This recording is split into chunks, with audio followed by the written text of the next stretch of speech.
E se uma das doutrinas mais centrais do cristianismo, a da Santíssima Trindade, fosse questionada bem na sua base? Hoje a gente vai explorar uma perspectiva que faz exatamente isso. Ela argumenta, usando as próprias Escrituras, que Deus não seria três pessoas, mas sim uma única, indivisível. Vamos mergulhar nessa ideia. A questão central é essa. De um lado, a visão que a gente mais conhece, a da Trindade. Do outro, uma proposta de unidade absoluta. Para entender essa segunda visão, a gente precisa ir lá no comecinho do argumento deles. E esse ponto de partida, segundo a fonte que estamos analisando, é justamente o argumento pela unidade. A ideia de que o monoteísmo tem que ser entendido de uma forma, assim, absoluta mesmo, sem abrir exceções. Olha só, este versículo, conhecido como Shema, é apontado por essa fonte como a pedra angular de todo o raciocínio. É a declaração fundamental que afirma que Deus é um e indivisível. É daqui que todo o resto se desenvolve. E o argumento se aprofunda numa única palavrinha em hebraico, errad. A afirmação aqui, nesse contexto, errad não significa uma unidade composta, tipo um time de futebol que é um time, mas tem vários jogadores. Não, a ideia aqui é de uma unidade absoluta, singular. Toda a perspectiva depende da interpretação dessa palavra. Para reforçar essa ideia, a fonte usa também essa outra passagem. A declaração fora de mim, não há Deus, é interpretada não só como uma questão de exclusividade, mas como um argumento direto contra qualquer possibilidade de existir mais de uma pessoa dentro da própria divindade. Tá, mas se Deus é uma unidade tão absoluta assim, como é que a gente explica o Pai, o Filho e o Espírito Santo? Bom, é aqui que essa interpretação começa a se afastar, e muito, da visão tradicional. Esse slide aqui mostra o contraste de forma bem clara. À esquerda, a visão trinitária que conhecemos, um Deus em três pessoas distintas.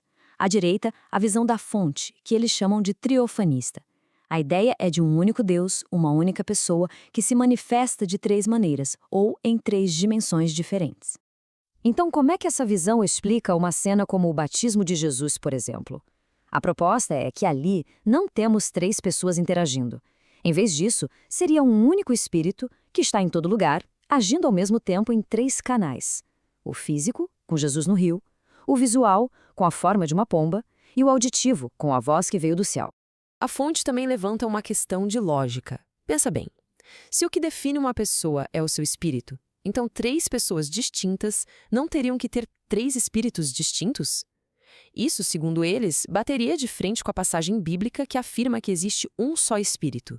E essa lógica toda leva a gente direto para uma das áreas mais debatidas da teologia, a natureza de Jesus e qual sua relação com o Pai. É aqui que as interpretações ficam ainda mais distintas.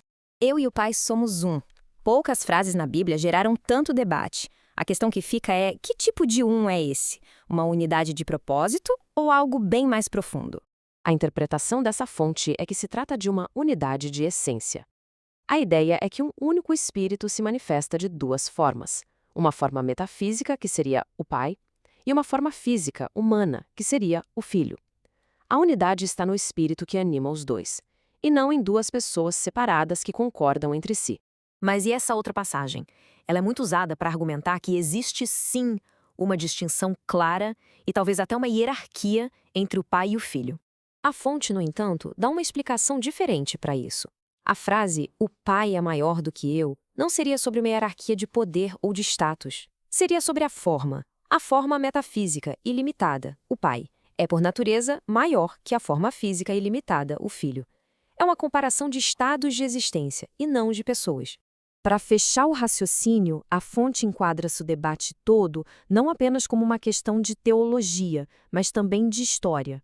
Ou seja, como é que essa doutrina da Trindade se desenvolveu com o passar do tempo?